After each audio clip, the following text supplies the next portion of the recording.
If there's a purpose to life, it's to make more life. Finding a mate, sharpening skills, nurturing the next generation, doing everything possible to continue the life cycles. The drive to reproduce presses every living thing, from the courtship of the common snail to the leopard's perfumed pursuit.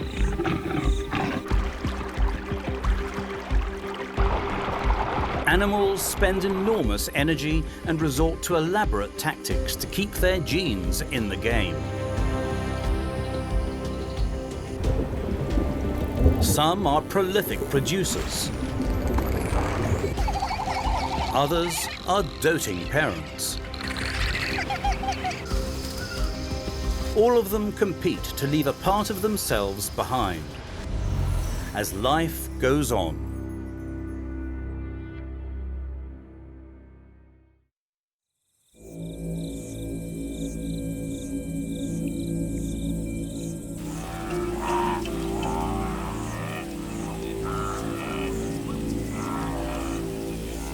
Daybreak on the African veldt. This is leopard country. But you wouldn't know it now. Leopards are nocturnal. And when the sun comes up, they're usually tucked in, practically out of sight, which even makes it a challenge to find partners. Their markings, called rosettes, make them particularly hard to spot in the dappled light of the trees and grassland. A stealthy nighttime hunter, he doesn't want to be noticed until it's mating time. A leopard hunts by sight and sound. To keep other leopards away, he'll mark his territory by scratching and rubbing his face against tree trunks, leaving behind his scent.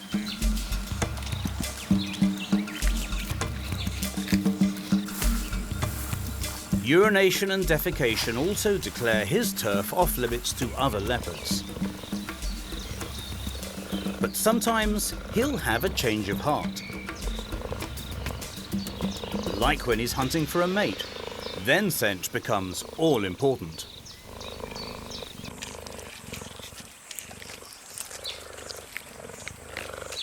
In Africa and India, leopards breed year-round. And when a female is fertile, pheromones in her urine advertise her availability.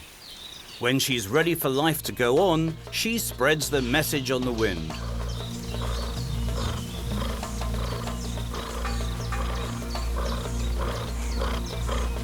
Then it's a matter of catching the male's interest. A scent organ on his palate detects the high hormone levels.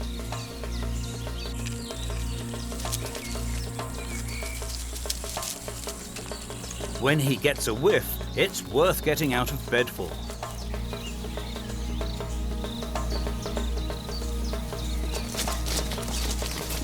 For life to go on, the scent that leopards usually use to repel each other becomes the perfume of pursuit.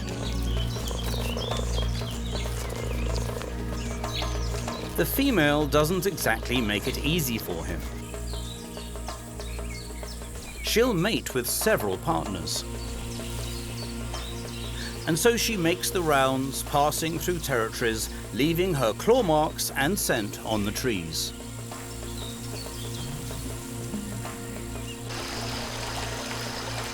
The male, meanwhile, follows her trail. He has to be careful. The smallest of the big cats isn't always at the top of the food chain.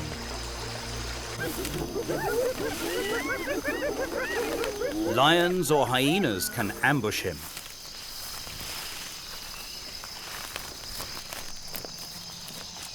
And he may have to compete against other male leopards for mating rights to the same female. Still, he persists, cautiously embarking on a hunting expedition in broad daylight to satisfy a different kind of appetite.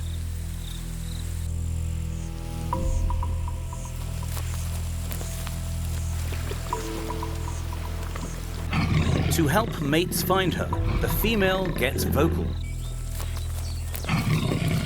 It works. Leopards and other cats don't waste their eggs and ovulate only during intercourse, with the male's barbed penis. The tiny but sharp barbs stimulate ovulation while scooping out some of the sperm left by a former suitor. Life goes on by increasing the current male's chances of being the father.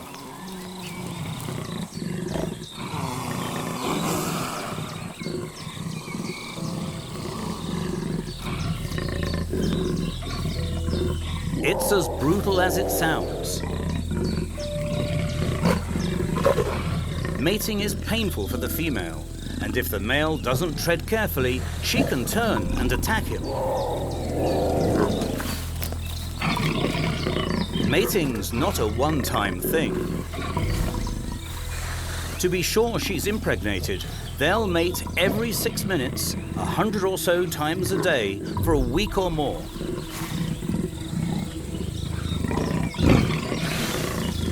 During that time of prickly passion, they're monogamous, but afterwards, another male can mate with her. She may be able to control her fertility when she's mounted by a less than dominant male. She wants to be sure the father of her cubs is the strongest candidate possible. Once she's done, male and female leopards go their separate ways, and life goes on as neighbours, with occasional benefits.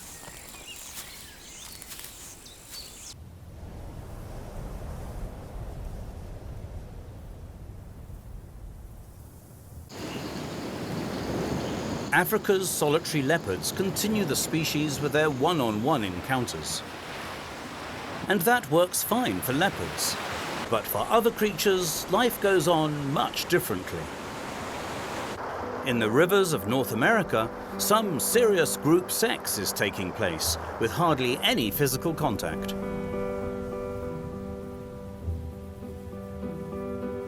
It's spawning time for the Pacific salmon, which perform some of the animal kingdom's most strenuous rituals.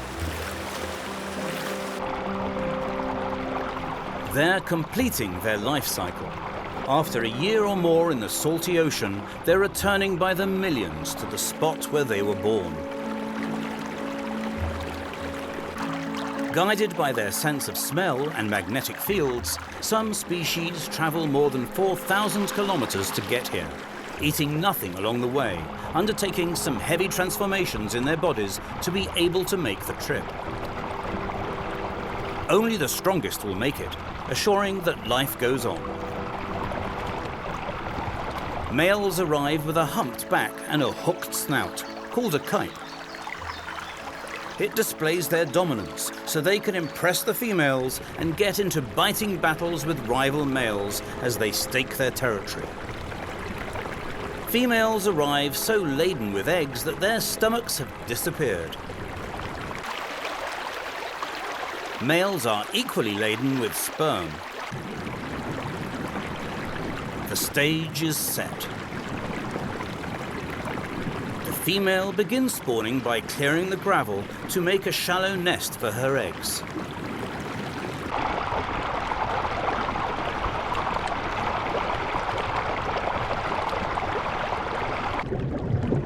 As soon as she releases her first batch of thousands of eggs, her mate releases a cloud of milt to fertilize them.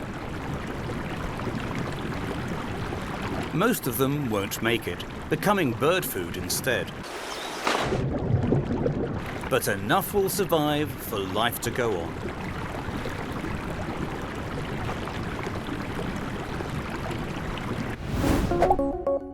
Salmon reproduction is completely external. Female salmon release up to 7,000 eggs through an opening at the front of their anal fin. When they get mixed with a cloud of sperm, life goes on. Incubation takes 5 to 10 weeks.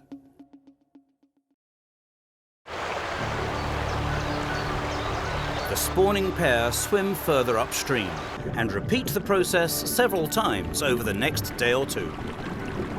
A male can spawn with several females, but a female sticks by one male until her eggs are gone. Soon after, both fish die, their phase of the life cycle complete.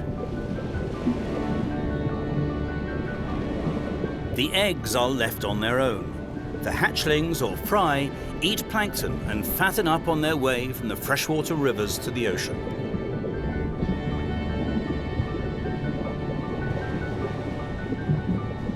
As the water becomes more salty, their metabolism adapts.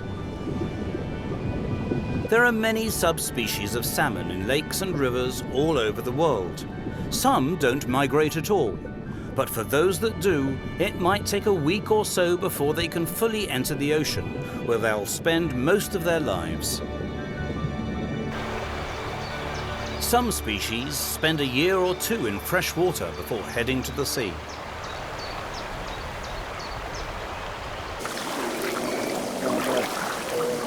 Salmon spawn hundreds of thousands of young because life has to go on, even when hazards are enormous.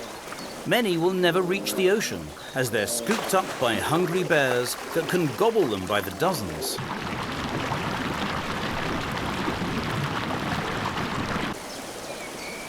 It seems like salmon is everyone's favorite food. In fact, the ecology of the river depends on them. The adults that die after spawning, the multitude of eggs, and the young fish feed large predators and important microorganisms as well. The salmon's life cycle can't be separated from the entire river's life cycle. Getting to the ocean might be the easy part. After spending a year or more out in the open sea, it's time to return home, upstream, so that life can go on for another generation. They have to be extremely strong swimmers, able to leap over obstacles and defy waterfalls to fulfill their genetic destiny.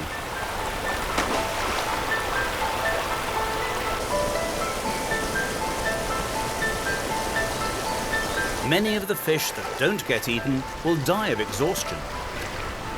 The lucky salmon that complete the journey, the ones that are sure that life goes on, arrive fatigued but still with enough energy to spawn.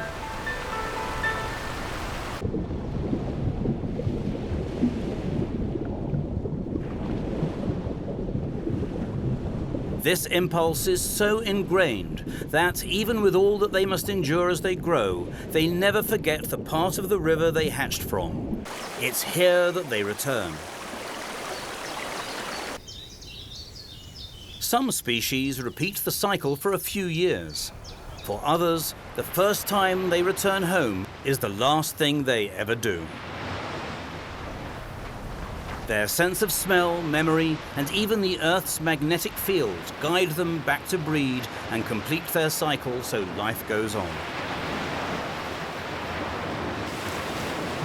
The vigorous mating rituals of Pacific salmon and their link to the life and health of their entire ecosystem is well known. On the other side of the world, deep in the forests of Australia, life goes on for another lively creature, whose efforts have only recently been discovered.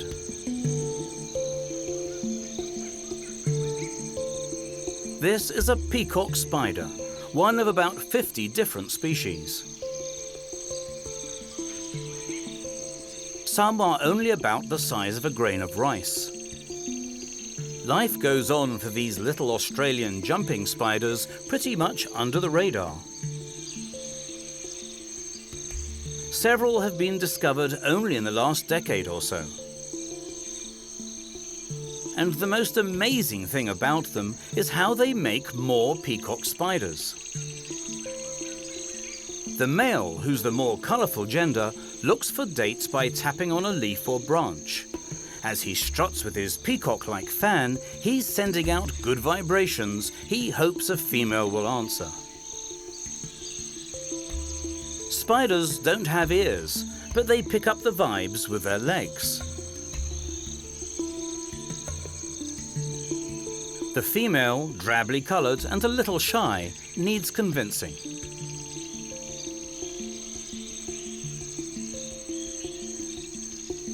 She has to be sure he's the guy for her.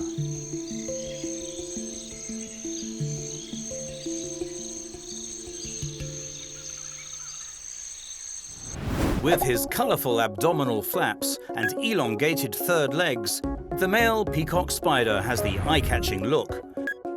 But he also needs the right moves. The female judges him on the energy and duration of his tiny tango. If she's not pleased, his life might not go on.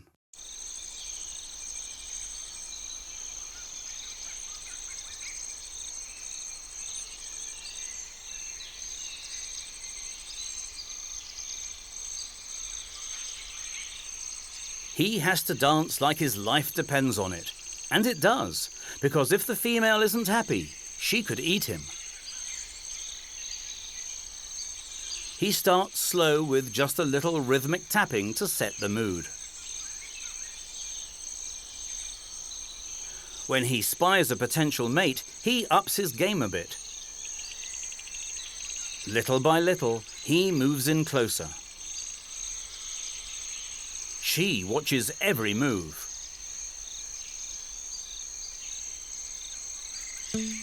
He doesn't want to get too close too fast. Like any dance, timing is everything. He has to exude confidence and strength, but not aggression. He must be extraordinarily patient. His flirtation can go on for an hour or more. The longer he can keep her attention, the better. His stamina is a sign of his strong genes, and long foreplay means longer copulation.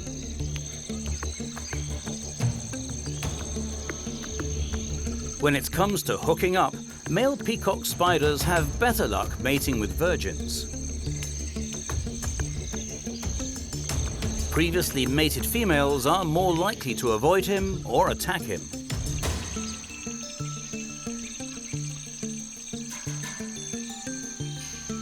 Things certainly seem to be going well for this couple.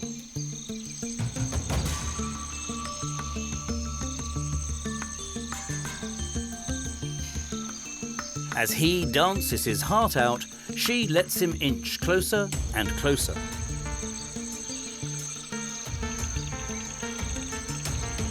They find a secure spot. This could be the moment the colourful spider has worked so hard for, or the last thing he ever does.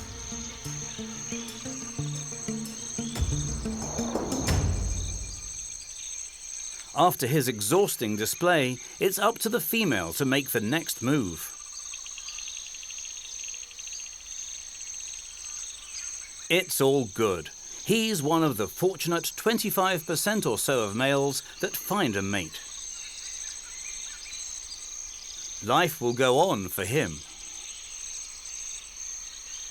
Her dull colours will keep her camouflaged, so she can raise her eggs.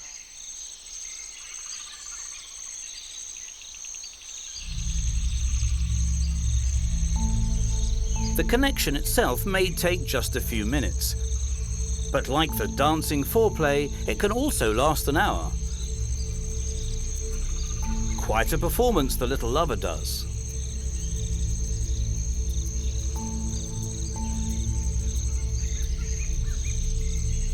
When they're done, they'll split up.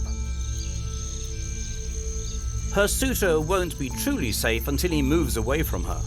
Females have been known to eat their suitors even after successfully mating. But once he's mated, it almost doesn't matter, because he's already passed his vigorous, sexy genes to the next generation. Spared by his partner, this lucky fellow will live to mate again.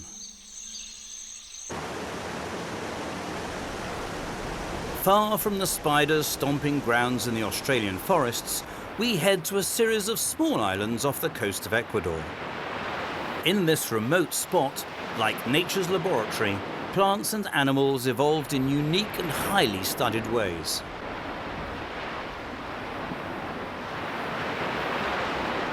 These are the Galapagos, where Charles Darwin figured out how life goes on.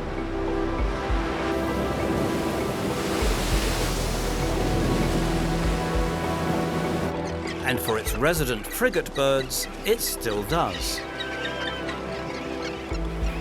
At mating season, the males show off their gullar pouch to impress the ladies. The normally inconspicuous pouch turns bright red, and the males inflate it to signal their virility.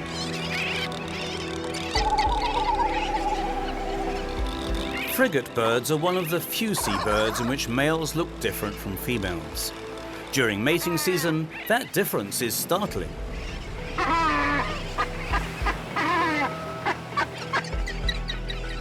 Females, gliding overhead, check out the guys on the beach to make their selection. The males gather together and put on a show, shaking their wings and heads and clacking their substantial beaks.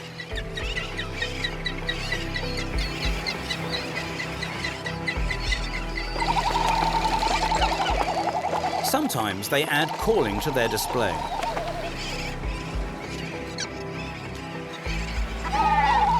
They select the most attractive nesting sites, sometimes fighting with their competition over the best spots.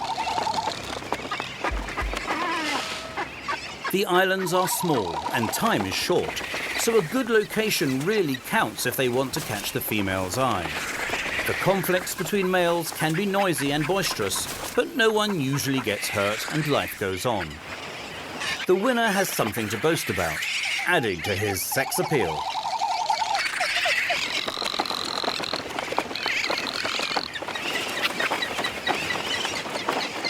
When everyone settles down, the females take their pick.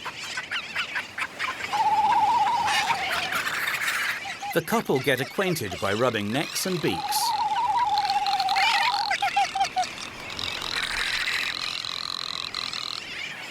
Then they get to work building their nest. The male gathers the twigs and the female puts them together. She guards the site to keep other frigates from stealing the nest materials.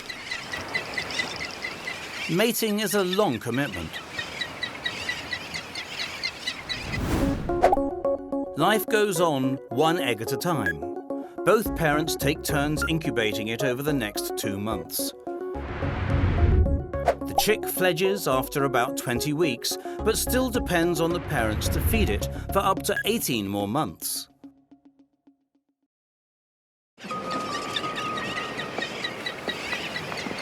Frigates care for their chicks longer than any other birds, so mating happens only every other year, at least for the female. Sometimes the male will abandon an older chick and find another mate. Even after the long chick raising, some chicks never learn to feed themselves and die. The parents will leave the chick in the nest and spend most of the day searching for food, mostly fish and crabs. The size of a chicken with a 2.3-meter wingspan, frigates are remarkably fast and agile flyers and can snatch another seabird's chick out of its nest for a snack. In the air, they're at their best, able to hover and glide for hours or days without landing. By contrast, they're very awkward on land.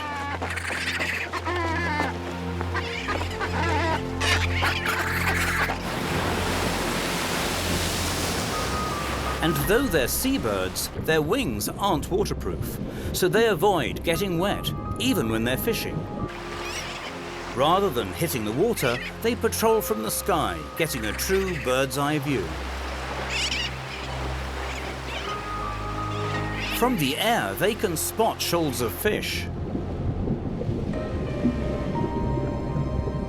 All they have to do is wait and follow. Soon, dolphins come for a bite too.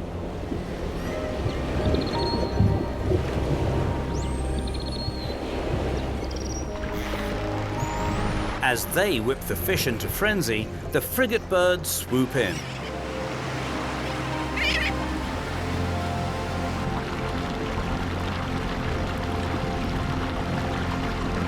They use their precision flying and long hooked beaks to snag dinner.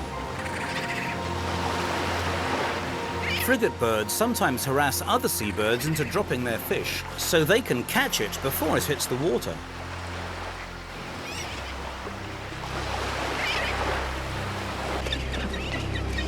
The chick waits patiently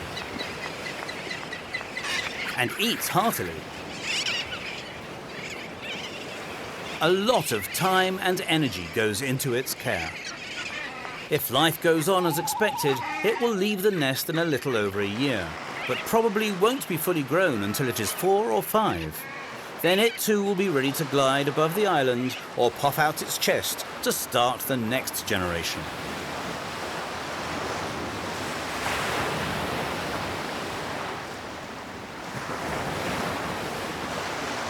With their agile moves, the frigate birds rule the sky and the beaches.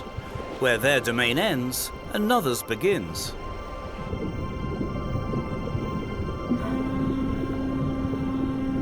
In the deep, everywhere except polar water, life goes on for the bottlenose dolphins. These gentle marine mammals are known for their intelligence, grace, and sense of fun. But for all their agility and high spirits, they too must obey their life cycles. And when it comes to mating, it's serious business. Dolphins can mate any time of the year. Pairs of adult male dolphins often bond and work together to herd a female dolphin so they can mate with her.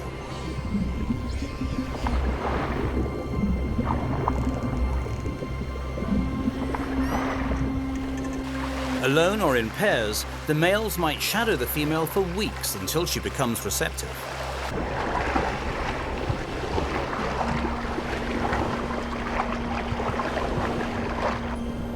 Males can sometimes be aggressive to one another, trying to intimidate their romantic rival. The female will select the most aggressive, strongest male to continue her line. But mating isn't only about assuring that life goes on. Like people, it's believed that dolphins sometimes mate to build or demonstrate an emotional bond. They live in pods that can be as small as 5 dolphins or much bigger. Group living assures their safety and the protection of their young, and it helps them corral large shoals of fish to eat. When food is plentiful, dolphins are more likely to mate, assuring healthier calves.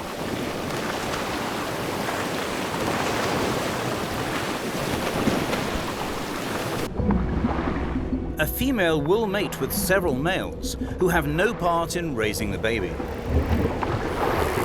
The mother dolphin is totally devoted to her calf, and other adult females help out. As life goes on for the calf, it'll learn the movements of the school and how to behave.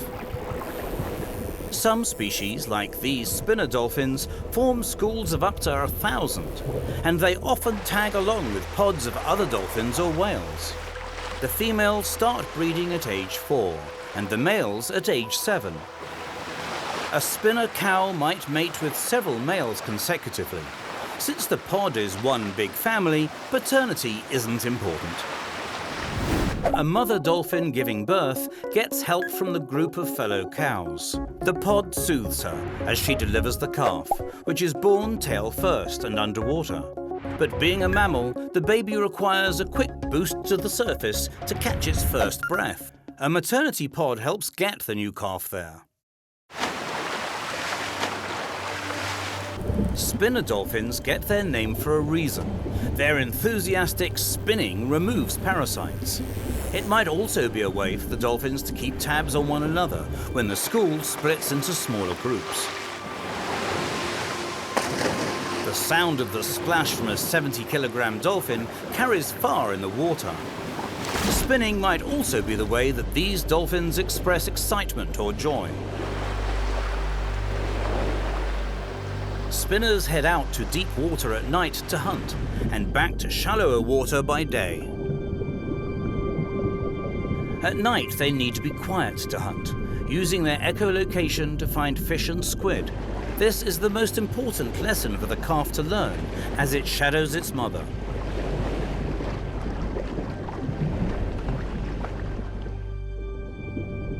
In the safe routine of the pod, life goes smoothly. But mating time, which has no season, can be a time for friction, as males intimidate their competitors by colliding with them to win the attention of a female.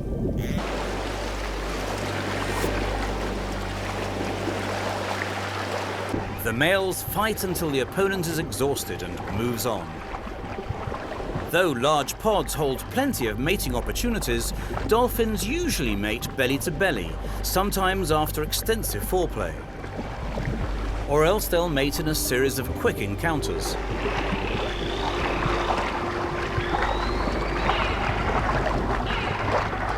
Pregnancy lasts about 10 months, and a cow will give birth to one calf every 3 to 6 years. The calf sticks close to its mother, riding in her pressure wave as it grows strong enough to keep up.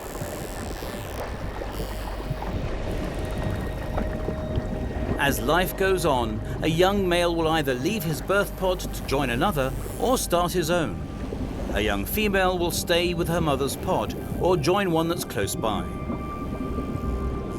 At up to 35 kilometers per hour, dolphin are fast movers, but life goes on slowly for them. They don't reproduce frequently, and calves require a year or more of care. Over their 50-year lifespan, these smart, social marine mammals stick together to assure the health of their next generation.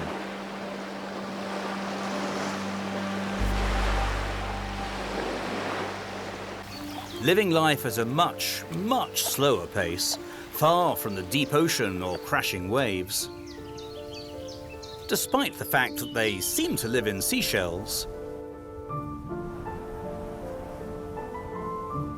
compact creatures make their home in the moist meadows, the cool and quiet depths of the forest, or even in your backyard garden.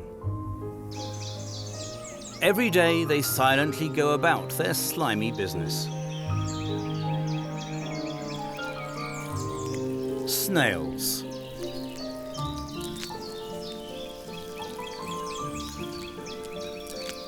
Alternately considered disgusting or delicious, snails deserve some credit for their complicated life cycle. The next time you see one munching its way through your greenery, consider this. It's useless to try to tell the sex of a snail, because snails are hermaphrodites.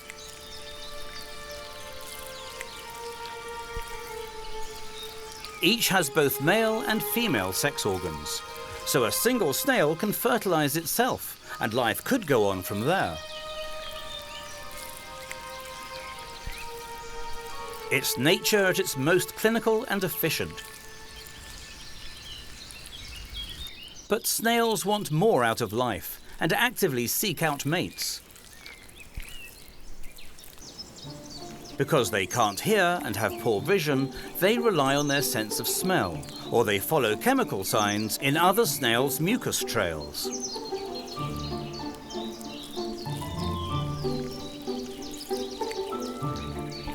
The two sets of antennae on its head are actually tentacles. The long ones are eye stalks, the shorter ones are feelers.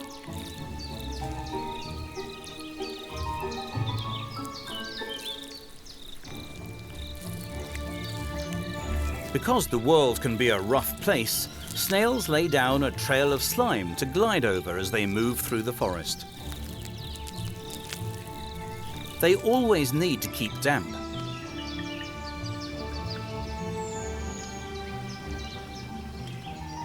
At last, they find each other. They get acquainted by touching and caressing. It's sort of romantic.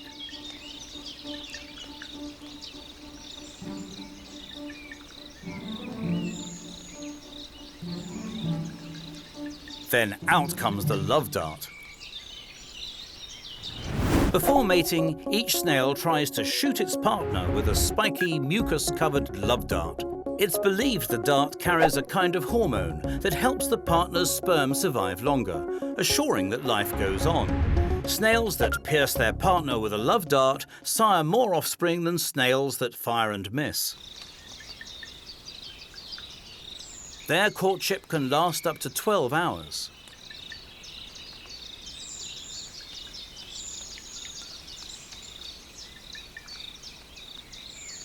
Even after mating, the eggs aren't fertilized right away. Each snail stores the sperm until the eggs are ripe, as long as a year. In the meantime, they'll mate with other snails. After mating, the couple detaches and part ways. Life goes on, but not necessarily for the snail. The gastropod becomes a gastronomic feast for these hungry hatchlings, but not before their mother prepares it.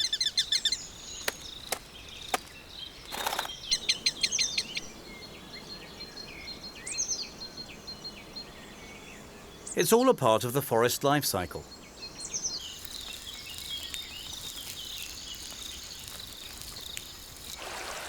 Fortunately, there are more fertile snails than there are hungry birds.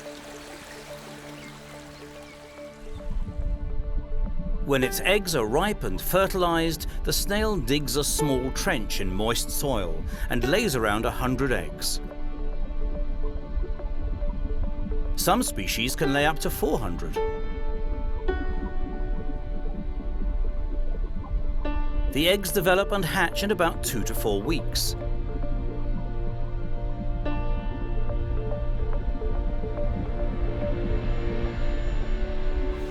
The hatchlings are born with soft shells. They need to hide until they firm up.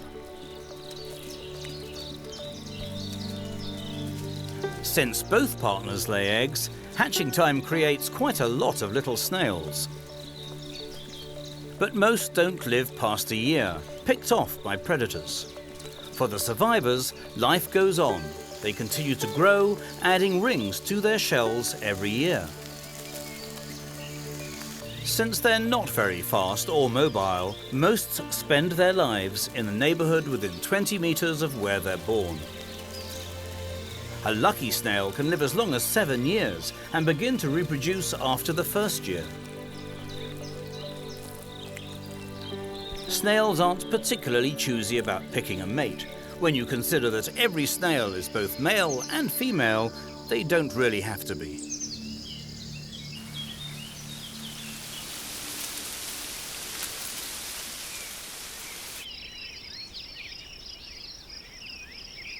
As one of the most widely distributed invertebrates, life goes on for snails practically everywhere on the planet.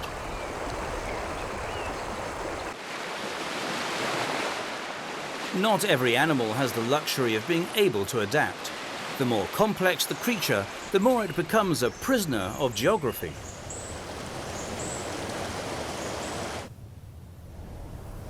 Far more rare are the large forest dwellers that live only on the volcanic slopes of Uganda, Rwanda, and the Democratic Republic of Congo. This corner of Africa is home to the largest living apes.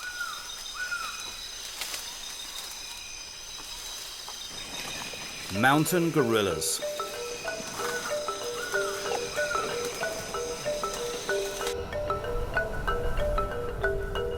Life goes on here in family groups known as troops. A troop consists of one dominant adult male, called a silverback, several adult females and their young. It could have as many as 50 members.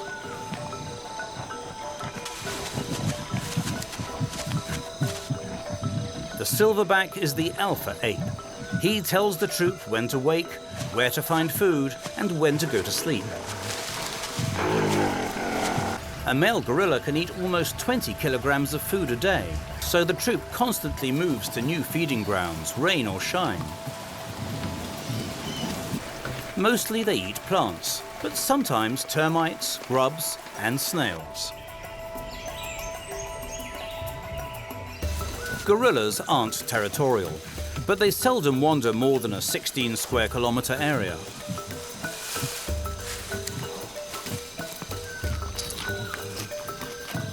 The silverback is responsible for resolving conflicts in the troop, for the youngsters and adults alike.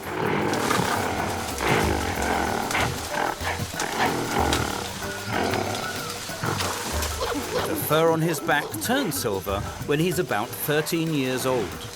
Younger males of breeding age are called blackbacks, but if they want to find a mate, they'd better not choose a female from the silverback's harem.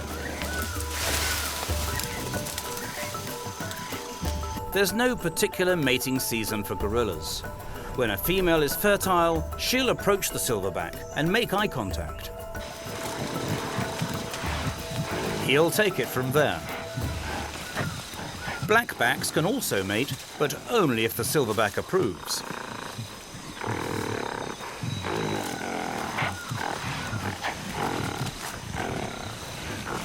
Female gorillas are ready to mate when they're about 9 years old. She'll be pregnant for 8.5 months.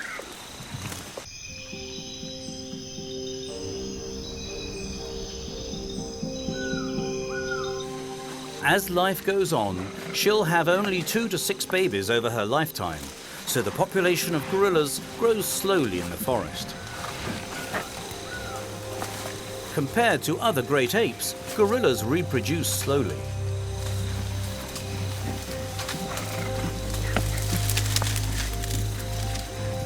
A newborn is tiny, only about 2 kilograms. At 4 months, it learns to cling to mother's back so she can forage. Gorillas generally spend about 2/3 of their day eating and traveling to new eating spots.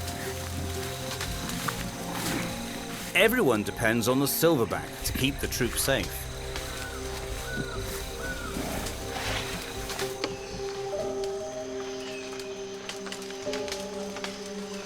After all, life goes on through his infants.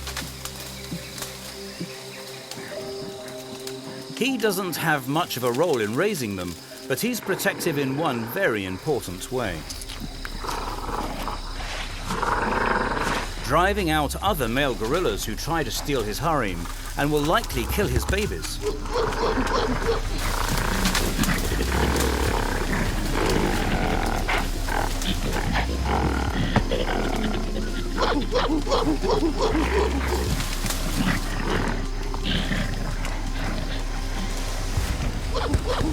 A threat like this turns the normally gentle gorilla into King Kong.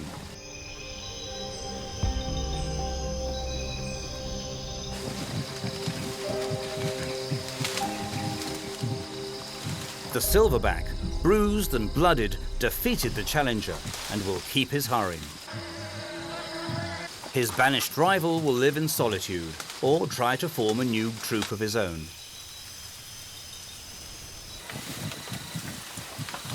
With the threat gone, life goes on for the troop as it always has.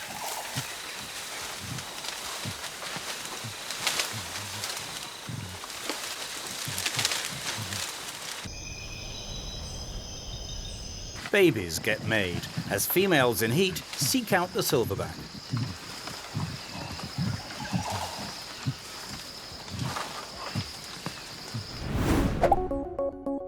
When a female approaches mating age, she'll leave her home troop and join another by courting the silverback. She'll stare at him, show him her backside, and slowly move toward him until she catches his attention. And life goes on.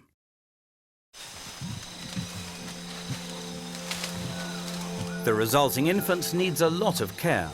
Mother will carry and nurse it as long as 3 years as it learns the ways of the troop. Even so, as many as 40% of infants don't live past the nursing stage. Much of that has to do with infanticide, when a new silverback takes control of the troop.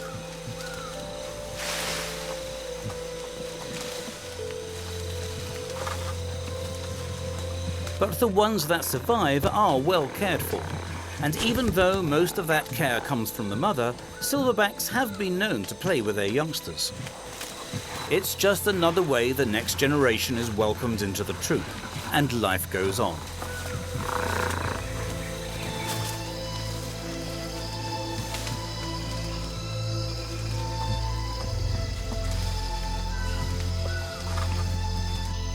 The cycle of life is a series of tests, and mating might be the toughest test of all.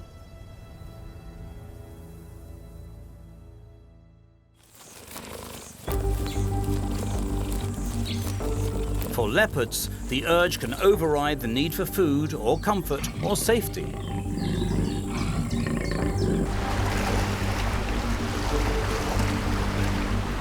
Salmon are the most extreme, totally transforming before their final exhausting and fatal act, so they can deliver the most eggs possible.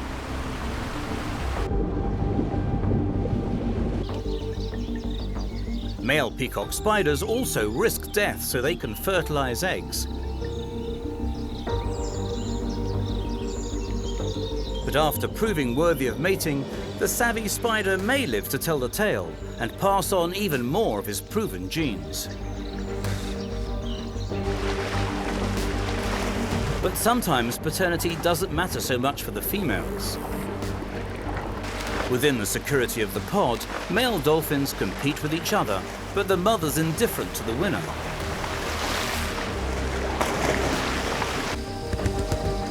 But, like dolphins, gorillas also enjoy relative safety and stability from group living. Life goes on in all sorts of complicated ways to assure the best result. By these tough standards, snuggling indifferent snails seem to have it figured out best. Mating's almost as smooth as the slime they glide on.